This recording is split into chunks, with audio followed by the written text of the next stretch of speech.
ఏమంట చేస్తాం ఈరోజు ఇంట్లో సండే కదా, పొట్టేలు తలకాయ కూర చేస్తున్నాను. ఒక పట్టు పడ్డది టేస్ట్గా చేస్తున్నాను. అందరూ వచ్చేసండి, తినేద్దాం.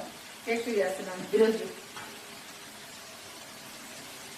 టైం అంత అయిపోతుంది, ఆకులు వేసేస్తుంది. తలకాయ కూరకి గచ్చసాలు, కొబ్బరి, సింపుల్గా మసాలా వేసుకున్నాను. ఇవి వేసుకుంటే టేస్ట్ బాగా వస్తుంది. మసాలా ఎక్కువ వేయకూడదు, బాగోదు. జస్ట్ 5 minutes అయిపోతుంది. బాగా కుమ్మియాలంటారు కదా, సూపర్గా కుమ్మియాలి ఈరోజు.